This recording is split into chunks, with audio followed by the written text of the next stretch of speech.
ৰাজ্যবাসীৰ বাবে এতিয়াৰে পৰা পঞ্চায়তসমূহৰ ক্ষমতা বৃদ্ধি কৰি দিয়া হৈছে জিলা পৰিষদসমূহৰ পূৰ্বতে যি ক্ষমতা আছিল এতিয়া পঞ্চায়তসমূহক সেই ক্ষমতা দিয়া হৈছে এতিয়াৰে পৰা 10 লাখ টকালৈকে পঞ্চায়তে দিব পাৰিব নিবিদা কেৱল ইমানেই নহয় সাপ্তাহিক বজাৰ আৰু যিসমূহ দৈনিক বজাৰ আছে সেই দৈনিক বজাৰ আৰু সাপ্তাহিক বজাৰটো জিলা পৰিষদৰ বিপৰীতে পঞ্চায়তসমূহে ক্ষমতা প্ৰয়োগ কৰিব পাৰিব কিদৰে এই পঞ্চায়তক ক্ষমতা বৃদ্ধি কৰি দিয়া হৈছে লৈ আহিছে এই মুহূৰ্তত টাইমিটৰ দৰ্শকৰ ডাঙৰ খবৰ জিলা পৰিষদৰ ক্ষমতা কৰ্তন কৰি বৃদ্ধি কৰা হল এবাৰ পঞ্চায়তৰ ক্ষমতা জিলা পৰিষদৰ সকলো ক্ষমতা হস্তান্তৰ কৰা হৈছে এতিয়া পঞ্চায়তসমূহলৈ পঞ্চায়তৰ সদস্যক প্ৰদান কৰা হল ক্ষমতা পঞ্চায়তৰ সদস্যক এতিয়া পূৰ্বতকৈ অধিক ক্ষমতা প্ৰদান কৰা হৈছে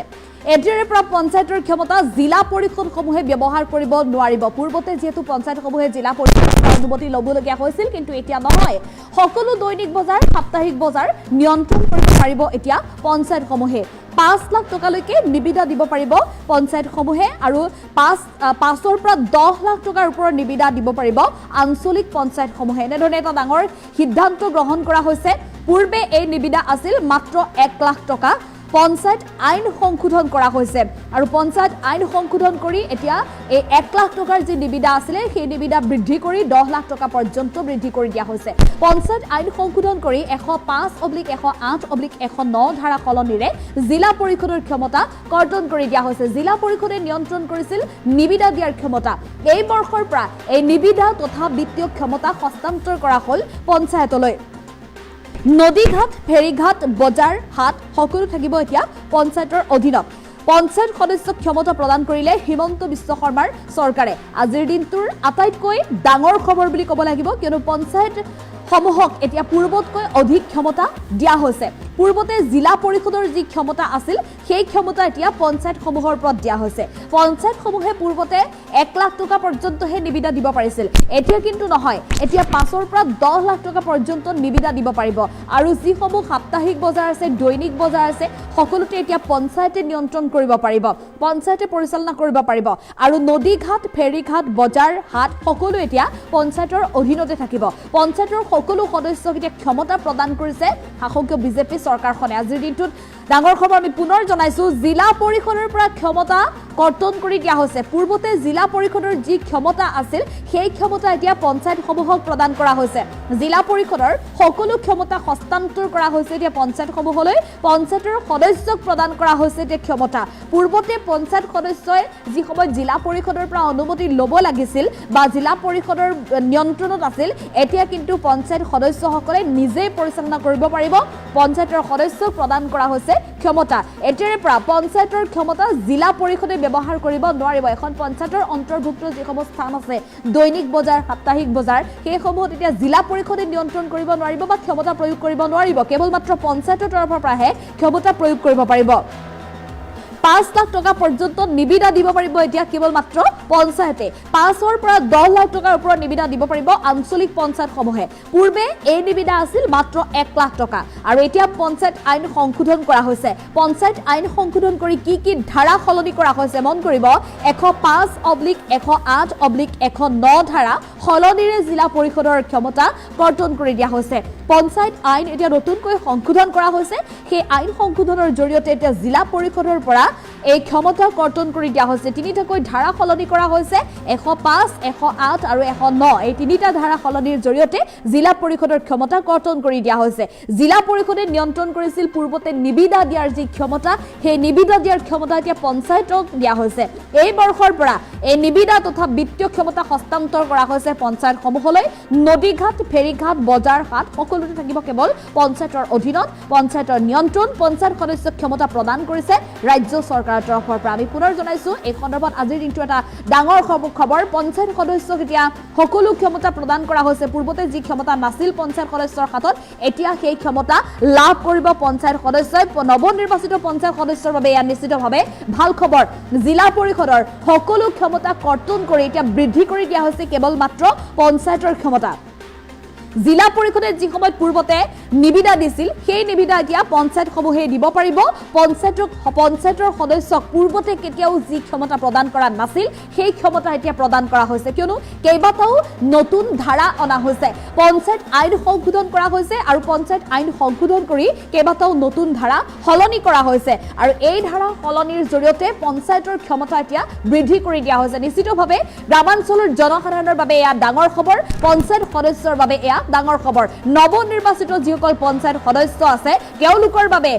খুবেই ভাল খবৰ জিলা পৰিষদৰ যেহেতু ক্ষমতা এতিয়া বৃদ্ধি কৰি দিয়া হৈছে জিলা পৰিষদৰ ক্ষমতা কৰ্তন কৰি দিয়া হৈছে আৰু বৃদ্ধি কৰি দিয়া হৈছে এতিয়া পঞ্চায়তৰ ক্ষমতা জিলা পৰিষদৰ সকলো ক্ষমতা এতিয়া হস্তান্তৰ কৰা হৈছে পঞ্চায়তসমূহলৈ পঞ্চায়তৰ সদস্যসকলৰ বাবে নিশ্চিতভাৱে এটা ভাল খবৰ আহি পৰিছে 5 লাখ টকা পৰ্যন্ত নিবিদা দিব পাৰিব পঞ্চায়তসমূহে আৰু 5ৰ পৰা 10 লাখ টকাৰ ওপৰত যিসমূহ নিবিদা আছে আঞ্চলিক পঞ্চায়তে দিব পাৰিব পূৰ্বতে কিন্তু পঞ্চায়তসমূহে মাত্ৰ 1 লাখ টকাৰ নিবিদাহে দিব পাৰিছিল এতিয়া কিন্তু যি নতুন সংশোধন কৰা হৈছে সেই সংশোধনীৰ জৰিয়তে এতিয়া 5ৰ পৰা 10 লাখ টকা পৰ্যন্ত নিবিদা দিব পাৰিব কেৱল মাত্ৰ পঞ্চায়তসমূহে ইয়াৰ বাবে জিলা পৰিষদৰ পৰা অনুমতি ল'ব নালাগে 105 108 109 ধাৰা সলনিৰ জৰিয়তে এতিয়া জিলা পৰিষদৰ ক্ষমতা কৰ্তন কৰি দিয়া হৈছে জিলা পৰিষদে নিয়ন্ত্ৰণ কৰিছিল নিবিদা দিয়াৰ ক্ষমতা এতিয়া কিন্তু পঞ্চায়তৰ হাতলৈকে হস্তান্তৰ কৰা হৈছে এই বৰ্ষৰ পৰা অৰ্থাৎ চলিত বৰ্ষৰ পৰাই নিবিদা তথা যি বিত্তীয় ক্ষমতা আছে সকলো পঞ্চায়তৰ হাততে থাকিব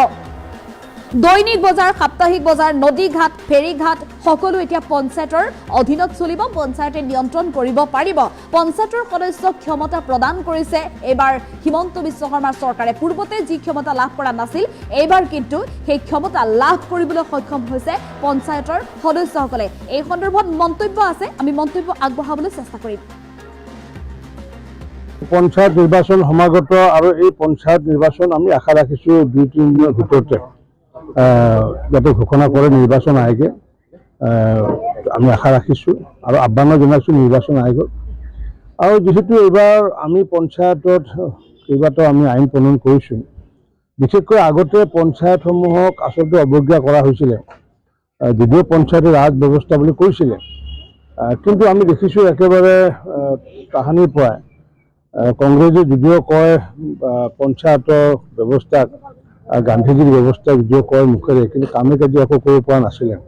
কাৰণ কিয় পঞ্চায়তে সাধাৰণতে 20,000 টকা নিবিদা দিয়াৰ ক্ষমতা নাছিলে আনকি পঞ্চায়তৰ অন্তৰ্গত যিমান হাট বজাৰ সেই হাট বজাৰসমূহ 1 লাখ টকালৈ হ'লে নিবিদা দিয়াৰ অধিকাৰ আছিলে আঞ্চলিক পঞ্চায়তৰ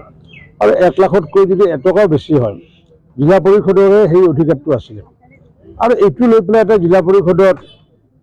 এটা বিশেষ ধৰণৰ খেলা এটা চলিছিলে আৰু সেই খেলাটো এবাৰ বন্ধ কৰিছোঁ আৰু যাৰ কাৰণে আইন প্ৰণয়ন কৰিছোঁ যে আমি সৰ্বাধিক 5 লাখ টকালৈ পঞ্চায়তৰ অন্তৰ্গত থকা যিমানবোৰ হাট বজাৰ আছে হাট বজাৰবোৰ তেওঁলোকে টেণ্ডাৰ কৰি পেলাই বা তেওঁলোকে নিবিদা দিব পাৰিব পঞ্চায়তে নিজে পাৰিব 5 লাখৰ পৰা 10 লাখলৈ যিবোৰ আছে সেইবোৰ নিবিদা দিব পাৰিব আঞ্চলিক পঞ্চায়ত আৰু কোনোবা বজাৰ যদি 10 লাখৰ ওপৰত যদি থাকে সেইবোৰহে জিলা পৰিষদে তেওঁলোকে বেছিক আবণ্টন দিব পাৰিব এইটোৰ জৰিয়তে আমি জিলা পৰিষদৰ কিছু ক্ষমতা আমি কৰ্তন কৰি বিকেন্দ্ৰীকৰণ কৰি পঞ্চায়তসমূহক আমি অধিক ক্ষমতা অৰ্পণ কৰিব বিচাৰিছোঁ দ্বিতীয়তে এইবাৰ পঞ্চায়তৰ ক্ষেত্ৰত আমি ৰাজনীতিমুক্ত পঞ্চায়ত আমি গঠন কৰিবলৈ গৈ আছোঁ যাৰ কাৰণে আমাৰ কোনো ধৰণৰ দলীয় প্ৰতীক নাথাকে আৰু এইটো এইকাৰণে আমি কৰিছোঁ যে বহু সময়ত আমি দেখিছোঁ যে পঞ্চায়তসমূহ নিয়ন্ত্ৰণ কৰে ৰাজনৈতিক দলে নিয়ন্ত্ৰণ কৰে কাৰণ কিয় ধৰক ৰাজনৈতিকভাৱে য'ত সংখ্যা বেছি থাকে তেওঁলোকে দখল কৰে আৰু দখল কৰাৰ ফলস্বৰূপে বহু ঠাইত দেখিও যে ৰাজনৈতিক দলসমূহে তেওঁলোকক নিয়ন্ত্ৰণ কৰে গঞা ৰাইজৰ পৰিৱৰ্তে যাৰ কাৰণে এইবাৰ আমি ৰাজনীতি মুক্ত পঞ্চায়ত গঠন কৰিবলৈ আমি গৈ আছোঁ কাৰণ বহু ঠাইত দেখা পাওঁ যে কোনোবা হয়তো ৰিটায়াৰ্ড হয় ফৌজিয়ে হওক বা কোনোবা শিক্ষকে হওক বা কোনোবা ভাল মানুহে হওক তেওঁলোকক গঞা ৰাইজে নিৰ্বাচনত অংশগ্ৰহণ কৰিবলৈ কয় কিন্তু ৰাজনৈতিকভাৱেতো চিনাকি নথকাৰ কাৰণে তেওঁ টিকটৰ পৰা বঞ্চিত হয় গতিকে সেইকাৰণে সেই তেনেকুৱা ব্যক্তিয়ে যদি নিৰ্বাচনত অংশগ্ৰহণ কৰি ভাল পঞ্চায়ত যাতে গঠন কৰিব পাৰে তাৰ কাৰণে আমি নিৰ্বাচনৰ সময়ত পঞ্চায়তৰ ক্ষেত্ৰত বিশেষকৈ আমি কোনো ধৰণৰ ৰাজনৈতিক দলৰ প্ৰাৰ্থী নাথাকিব আৰু আমিও আমাৰ যদি চিনাকি মানুহ কোনোবা থাকে আমিও পঞ্চায়তত আমি ভাৰতীয় জনতা পাৰ্টিৰ কোনো নেতাই তেওঁৰ হৈ পেলাই কেম্পেইন কৰিব নোৱাৰিব পঞ্চায়তৰ ক্ষেত্ৰত গতিকে নিৰ্দলীয় সকলো পঞ্চায়তক আমি শুভেচ্ছা জনাইছোঁ সুন্দৰকৈ তেওঁলোকক নতুন ক্ষমতা অৰ্পণ কৰা হৈছে যিহেতু গতিকে নতুন ক্ষমতাৰ আধাৰত তেওঁলোকে যাতে কাম কাজ যিহেতু পঞ্চায়ত নিৰ্বাচন সমাগত আৰু এই পঞ্চায়ত নিৰ্বাচন আমি আশা ৰাখিছোঁ 2-3 দিনৰ ভিতৰতে যাতে ঘোষণা কৰে নিৰ্বাচন আয়োগে আমি আশা ৰাখিছোঁ আৰু আহ্বানো জনাইছোঁ নিৰ্বাচন আয়োগক আৰু যিহেতু এইবাৰ আমি পঞ্চায়তত কেইবাটাও আমি আইন প্ৰণয়ন কৰিছোঁ বিশেষকৈ আগতে পঞ্চায়তসমূহক আচলতে অৱজ্ঞা কৰা হৈছিলে যদিও পঞ্চায়তে ৰাজ ব্যৱস্থা বুলি কৈছিলে কিন্তু আমি দেখিছোঁ একেবাৰে তাহানিৰ পৰাই কংগ্ৰেছে যদিও কয় পঞ্চায়তৰ ব্যৱস্থাক গান্ধীজীৰ ব্যৱস্থা যদিও কয় মুখেৰে কিন্তু কামে কাজে একো কৰিব পৰা নাছিলে কাৰণ কিয় পঞ্চায়তে সাধাৰণ তেওঁলোকে 20,000 টকা নিবিদা দিয়াৰ ক্ষমতা নাছিলে আনকি পঞ্চায়তৰ অন্তৰ্গত যিমান হাট বজাৰ সেই হাট বজাৰসমূহ 1 লাখ টকালৈ হ'লে নিবিদা দিয়াৰ অধিকাৰ আছিলে আঞ্চলিক পঞ্চায়তৰ আৰু 1 লাখতকৈ যদি এটকাও বেছি হয় জিলা পৰিষদৰে সেই অধিকাৰটো আছিলে আৰু এইটো লৈ পেলাই এটা জিলা পৰিষদত এটা বিশেষ ধৰণৰ খেলা এটা চলিছিলে আৰু সেই খেলাটো এইবাৰ বন্ধ কৰিছোঁ আৰু যাৰ কাৰণে আইন প্ৰণয়ন কৰিছোঁ যে আমি সৰ্বাধিক 5 লাখ টকালৈ পঞ্চায়তৰ অন্তৰ্গত থকা যিমানবোৰ হাট বজাৰ আছে হাট বজাৰবোৰ